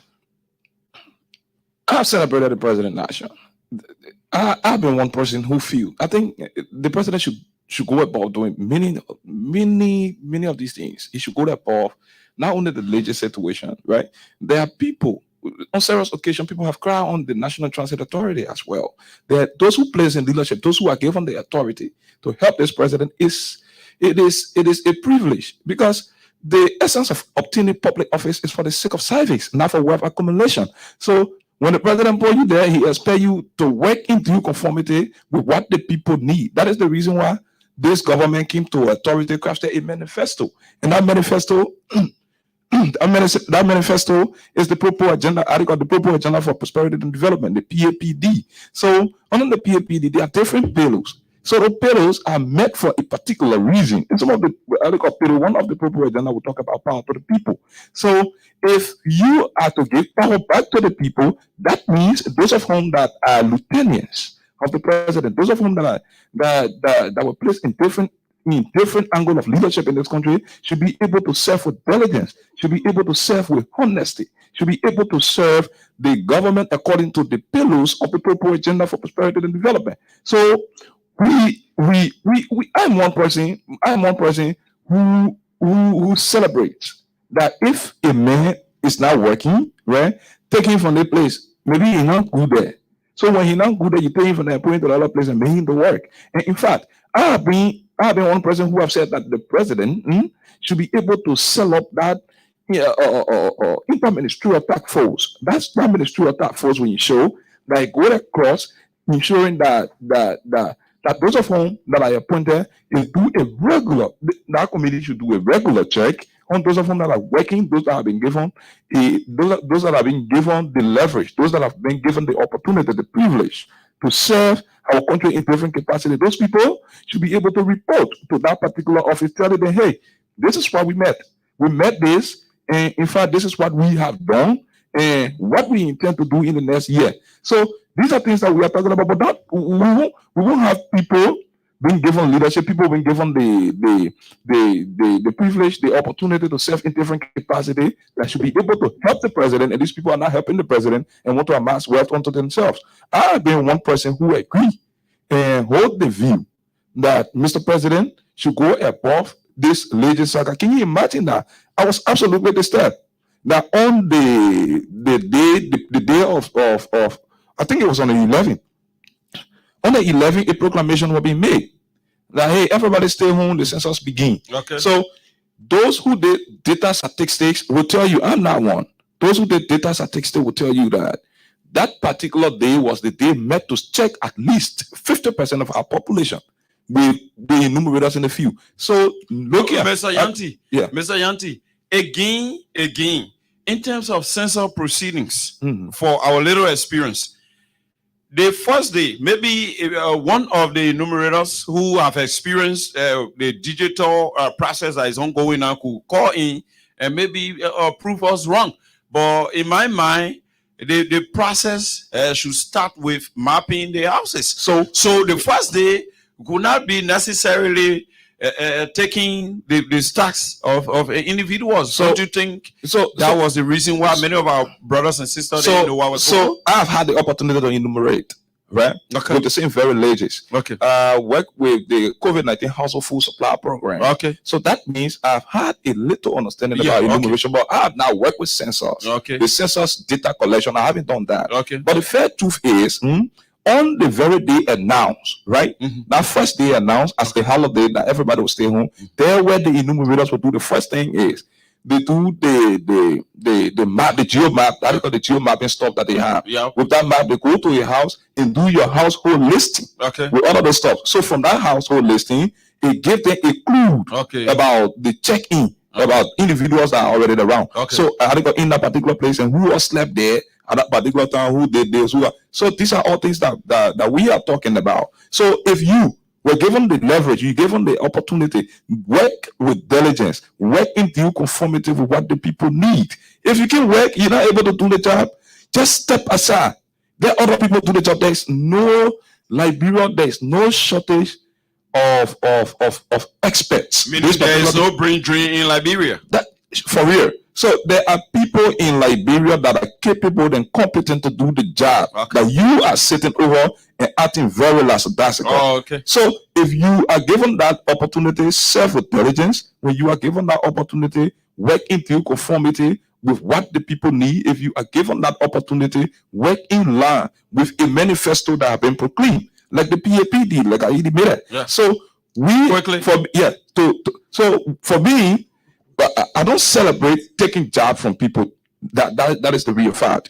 But the truth is, we are government. Okay. And the government has a timeline. And that timeline, there are things proclaimed. And with those things that have been proclaimed, we should be able to meet up with them and execute them in the interest of the people. In the time frame. Definitely. So quickly, Mr. Gonoti, at the level of leges, there had been a series of allegations of who received this, who didn't receive that. And I followed a conversation that was surrounding the issue of propaganda, who received money for propaganda, and so forth.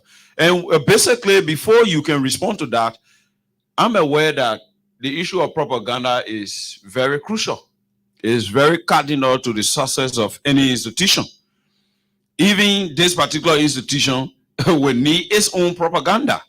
Besides our speaking on the radio, we will need our own jingles, our own arts, to be played so as to give the people a clue as to which platform they are following. So every institution needs propaganda, including the church. The church needs propaganda. The church can get spokesmen and all.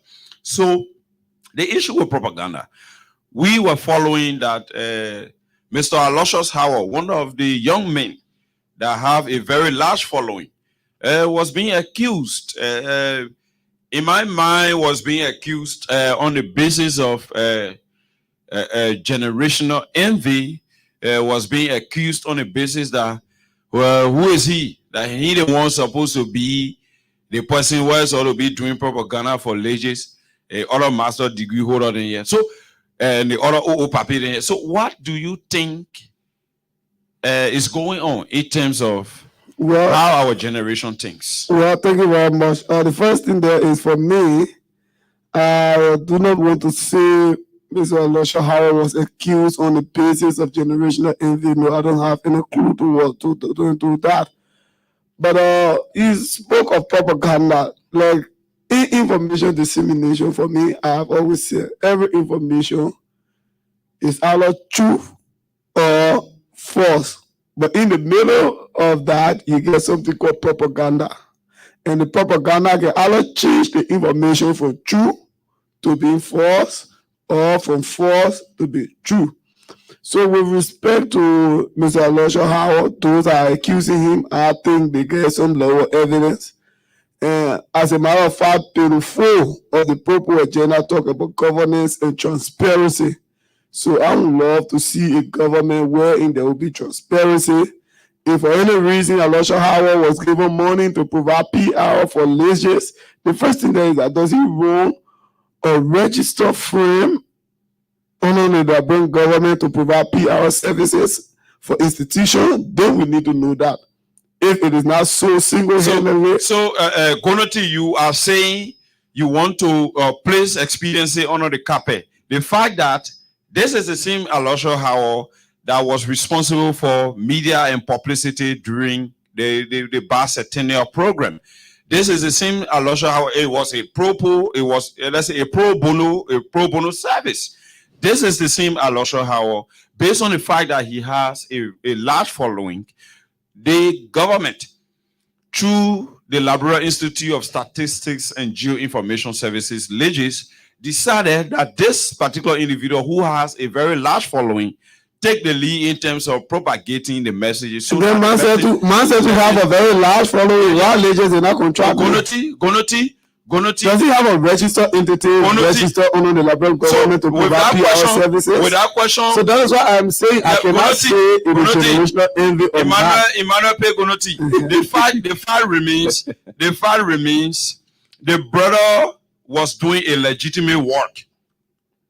The brother was doing a legitimate work in Liberia. For me, I'm not arguing as to whether it is legitimate or illegitimate. But Gonoti, you sat in Liberia. $263 million plus was spent on foreign lobbies. Somebody won Indira Gandhi. And we frowned against it. I frowned against it. I spoke against it several times. Such monies were being spent out. So if I see the real occurrence of what I criticized in previous government, if I see the real occurrence of it in my government, I'm equally on the obligation as a patriot to speak against it. So like I am saying, Gonoti, the fact remains that once there had never been if Elisha Howard doesn't run a registered entity, he was single-handedly contracted by LIGIS. You didn't say that during the bicentennial program. You didn't say that during the bicentennial program. So I think I have a point. Gonoti, to get to Christianity, the point is, the brother is a propagandist. Does he have a PR firm? Hey, Gonoti. Does he have a PR firm? Gonoti, the brother is a propagandist. I agree. A propagandist. The brother is a propagandist. No, and PR services is different from propaganda. It's different. PR services are different from propaganda. Gonoti. So Elisha Howard or registered friend register under the Liberian government provide PR services. Then the business, if it pass through all the legal processes, the business was transacted willfully. But anything. So your bag is up. So I think Imara has a point. But in the case of LIGIS, right? Then his point, I don't think a point will be validated by me because LIGIS now by me in the case of LIGIS, but can be validated. He has a point, but a point can be validated by me in the case of LIGIS, right? So the truth is, right? The truth is, LIGIS is hiring people to do jobs in different areas. For example, LIGIS are hiring enumerators. Well, enumerators are people who work for different institutions. For example, some of the enumerators are media people. Some of the enumerators are people who work in different government entities. Okay. Some of the enumerators. So if those enumerators were being hired, and then LIGIS choose to hire Elisha Howard That article. I'm coming. If leaders choose to hire elections, to do a particular job for public relation purpose and pay him money, I don't think elections Howard is a Liberian. We should be able to work. And that's the point. Should be given the opportunity to work. So Christian leaders will not choose everybody to do public relations. So leaders will not choose radio station. So We are asking the president. Christian Yanti, you made a very salient point, and there where I was coming from. Election is a Liberian. I think so the brother is only thinking of the fact that everybody needs that opportunity. Let me ask you, brother. Everybody will not get the public relation work. Yeah, so we go to the line quickly. Everybody will not get the public relation work. Yeah, we go to the line quickly. We take calls on the issue of census. 0776 104 104, 086 500 104, 0770 297016.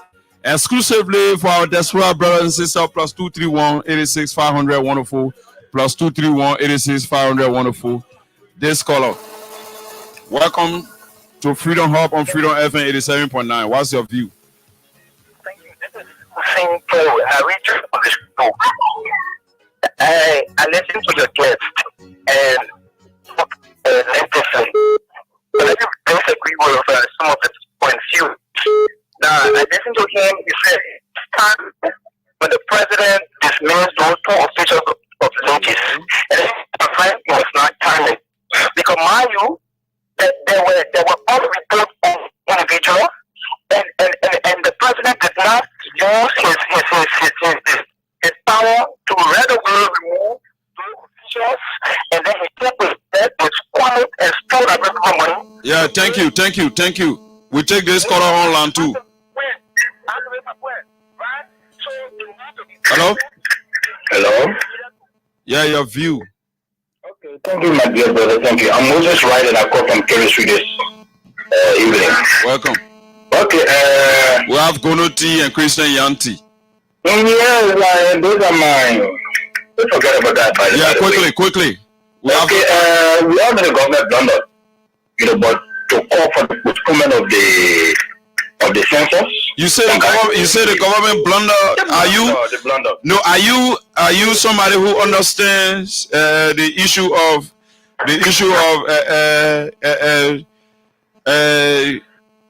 I would say division of labor? Where we are given opportunity to serve in capacities that we can function in based on our expertise. So I think the blame should go to the entity leadership when they didn't function well, but not the entire government, because the government cannot be the head of the government cannot be ubiquitous. No, I know, but you and I know when I say the government, not the government entirety. So what I'm saying here is, okay, that institution is an arm of the government, okay, and initially, I think they have some problem there, and the LACC, I don't want to say condemn, but came up with a report that those guys were not credible, and they still kept them there. Okay. So what do you have to say to that? Okay, we'll leave you and take this caller. Welcome to the platform. Your name, where you got us from? Good afternoon, my dear brother. How you guys doing? We are guided by God. That's great. My name is Maurice Kumar, the co-chair for Operation National Response and Defense Team, and I join you guys from our resident in Dallas, Market, Bonanza. 15 seconds. Thank you very much for the opportunity. For me, I want to quickly commend you guys for inviting, more especially you for inviting my brothers in studio for to push the agenda of this government. Okay. But I want to say something quickly. Let me commend the president for quickly dismissing the two brothers from Lagos. Okay. My brother, somebody is saying that it's not family. You understand me? For me, I strongly believe that these guys, they brought this country to public relative. Okay, we'll leave you and take the last caller. Welcome to the platform. Your name and where are you calling us from? Thank you. This is Ismail P.T. Demi. This is Ismail P.T. Demi, the person on Imakari. Go ahead. Let me say thank you to you and to the two brothers in the studio that Gonoti. So, for me, they say first time God here gone to. People are marking the houses. The only thing for me now I want to know is when they're coming back to really marry the people, because some people are home every time waiting for them to come back, because people are coming to come and do some immigration to get information concerning the household. Okay. Okay, thank you very much. We'll leave you and take this caller. Welcome to the platform. Your name, where are you calling us from? Good evening, President Duncan Diaz Murray. And good evening to the Conscious Mother Liberian. Is this Ibrahim Political Moderator too? Yeah, thank you for the recognition. Go ahead. 30 seconds. Of the President's Bureau and the most of the obligation. Let me see how to present budget to my people to the raising coming a platform. 30 seconds. Basically, you guys know extremely well. I think the right information at the right time brings them to the public. Let me have my point to you guys. The issue of the census is very important. Now, my point is that the culture that is praised to many of our well communities to get a positive mindset. We can make my mind like that better, please. Thank you for your call. We take this last caller and call it a day. Your name and where are you calling us from? I'm sensibly calling from Looking Town. Go ahead. 5 seconds. I want to say something because this sensor here, the first day was so sensor, but the sensor never here, the two are little radio and the two are extend to the 50th of January. But then the talent reader, I see group of people coming here to count off. The five cookies, I asked them for a janitor, they should know document, I will review. The next day, the second group come. Thank you. They will address that. We'll leave you and take this caller. Okay, good afternoon, Johnny Morris. Is this Man Sisi? This is Man Sisi, the most talk about. Welcome to the platform. 1 second. Thank you. Let me say good afternoon to your studio guest, Benoti and my son, Yati. Okay, 1 second. Okay, what I want to say to the public, what they put there to the president, it was not correct. My son, Johnny Morris. Okay. It was very bad, it was wrong. But never did they, I think when they come by, they do their job. I can tell you, the people that keep their rasta every opposite to Minion.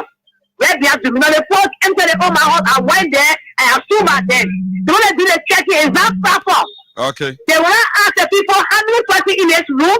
They will not ask the folk that married woman or married man, they want to say yes. They check the room and net. Okay. They make it was wrong, so that's the thing good. Okay, they put a check in. Thank you. Okay, Master, we'll do our best to continue to provide awareness. I think the colleagues will address that.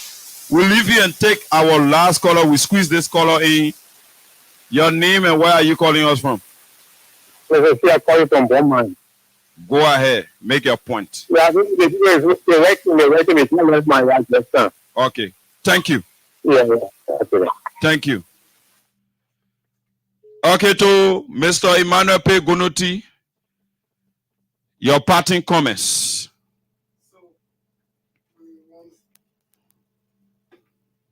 Thank you very much. We want to say thank you very much to you for the platform. To those that call, we want to say thank you. For those that agree, those that disagree. So is the beauty of democracy. We respect your opinion, and we expect you to respect our opinion. Okay. And too. So we want to say to our people, take part in the census process. It is important for the growth and development of our country. When you come, when the people reach to your house, give them the necessary information so that your household can be counted and be part of decision making in our country. Thank you. Mr. Christian Yanti. Yes, I want to appreciate all of the callers, but one person specifically that I want to respond to, the person that talked about the president actions, I belated. I mean, I think the president action is absolutely in no wrong, because you talk about audit report are not guilty verdict, are that financial guilty verdict. When the audit report, the people do all the audit, they present the audit report, and then it can be tested if the people are forwarded to court. So these are ways in which it works. So now because somebody can and say, oh, my man will give you 500 and the 500 not here, so why are they seeing and then the president will just add? No, my dear brother, it doesn't work that way. The president will not just add on the basis of that other report. But then another thing we want to say, we want to climax on this. We want to encourage our people. We want to encourage our people to submit themselves to enumerators so that they can be checked, so that they can be counted, so that we can see a flourishing nation after this data collection. Lastly, I will close by saying, happy birthday, Gonoti. Oh, in my happy Gonoti, happy birthday. Oh, my so your birthday, go birthday, happy birthday. So we call it a day on the Friday's edition of the Freedom Hub. See you here next Friday. Junkies Morris, your regular Friday presenter.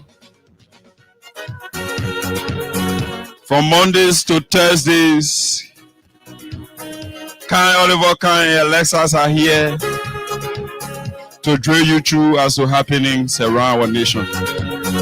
Why are Junkies Morris regularly present to you on Fridays? We call it a day and we say bye-bye from our end until we meet on next Friday. Thank you for following the platform.